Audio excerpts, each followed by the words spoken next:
De la Biblioteca Clásica para jóvenes lectores es un enorme esfuerzo que está realizando la universidad, en particular la editorial de la Universidad de Antioquia. Es una iniciativa poco usual en el medio universitario y editorial, sobre todo por la estrategia de divulgación y por la selección de títulos que pues hoy va en el sexto volumen de su colección, pero que hemos tenido la oportunidad de conocer el gran proyecto que se ha formulado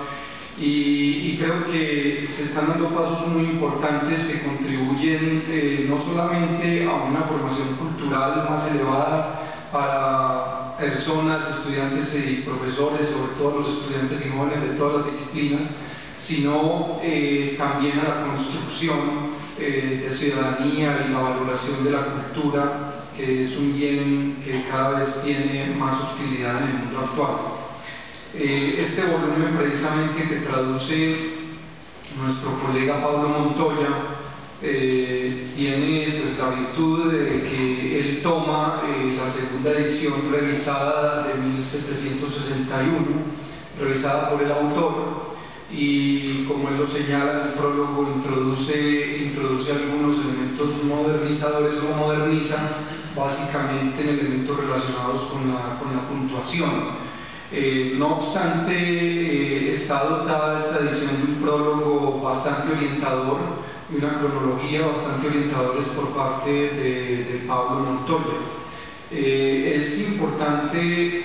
señalar que también hay un corpus de notas que permiten orientar sobre algunos nombres que utiliza Voltaire,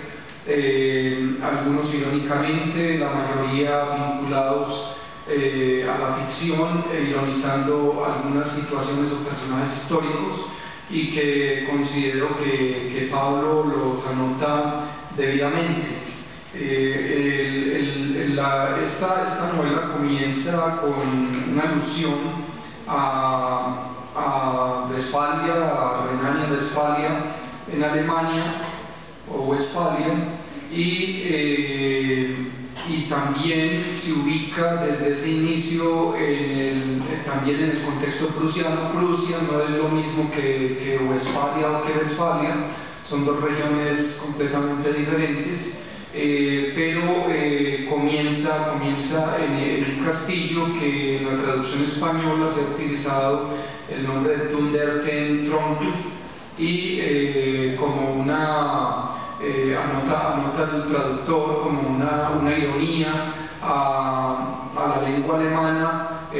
Voltaire vivió, no hay que olvidar que vivió en Alemania, que estuvo en Prusia, en la zona que corresponde a Berlín, a los límites de lo que es el viejo Königsberg o Kaliningrado, y bueno, a pesar de las dificultades, de los roces que tuvo allí,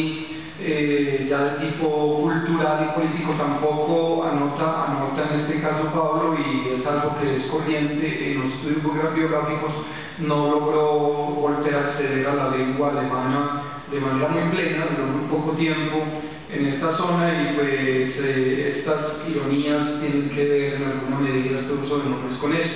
No obstante, hay una traducción alemana de 1782, la primera traducción al alemán de 1782, estamos hablando de 23 años después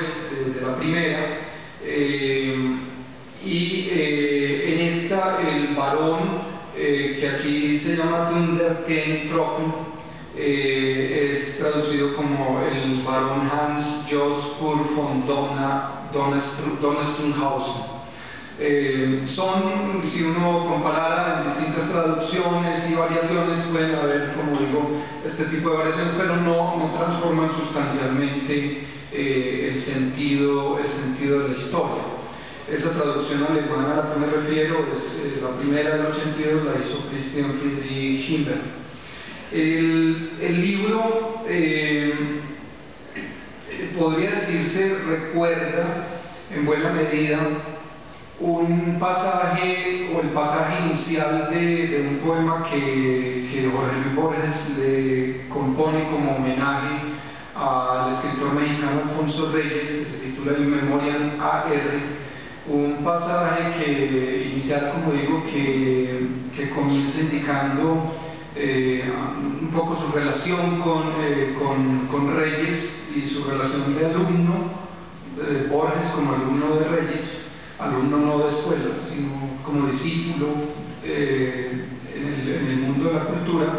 Y dice Borges: el vago azar o las precisas leyes que rigen este sueño, el universo, me permitieron compartir un terzo trecho de mi vida con Alfonso Reyes. Esa estructura la va a manejar a lo largo de todo ese poema, pero ese vago azar y las precisas leyes, a eso es a lo que quiero atender, algo que también Borges trabajará en un poema muy importante que es La noche cíclica. Ese vago azar y las precisas leyes y la noche cíclica en toda su dimensión con poema remiten a una estructura y a un modelo como el que Voltaire formula en el Cándido. La historia es una historia que aparentemente retrata un mundo y unas vivencias casuísticas, es decir, que van apareciendo, el vago azar va lanzando a Cándido de un sitio a otro. Son innumerables la cantidad de sitios en los cuales él tiene que vagar y a los cuales es expulsado por múltiples razones, la mayoría de las veces expulsado de un sitio a otro por la intolerancia, por situaciones de intolerancia. Y digamos que también esos elementos relacionados con las precisas leyes podríamos relacionarlos en esta obra con el tema del amor, porque finalmente él va a estar en buena parte de la historia en función de Conegunda, en función de la búsqueda de Conegunda, de la persona que se volvió, de la mujer que se volvió una parte fundamental y contradictoria en su vida, y particularmente en esta historia. Hay muchos rasgos que podría decirse y que biógrafos y estudiosos de Voltaire los señalan como rasgos autobiográficos. Es casi imposible en las obras literarias y en la creación no expresar experiencias que tienen que ver con las propias vivencias de un autor. En unos casos es más evidente y la autobiografía tiene una intención clara, en otros casos es menos evidente. Yo creo que aquí hay algunos elementos muy concretos que efectivamente, y no lo digo yo, es algo bastante estudiado. Voltaire es un personaje y su obra muy estudiados. Muchos elementos tienen que ver con el exilio y con los castigos que recibió. Estuvo preso en 2 ocasiones en la Bastilla, con todas estas vicisitudes que tuvo que experimentar y vivir a lo largo de su vida, y que en ese caso se van a ver plasmadas en la figura de Cándido. Nosotros tenemos un momento en esta historia en el que Cándido es expulsado del castillo del varón por besar la mano. Digamos, besar sería un eufemismo. Hay un momento erótico muy burlesco por parte que Voltaire elabora muy burlescamente, la besa, y finalmente se decide que él sea expulsado. Pasa de ahí a vagar en medio del invierno, se encuentra con unos personajes que aquí el traductor Pablo Montoya lo explica bien. Son los búlgaros no tienen que ver en este contexto, y por eso es importante una traducción anotada, comentada con su debida cronología como esta, porque anota que se trata de los prusianos, en específico de los prusianos, y va a hablar de los ávaros, que son los franceses.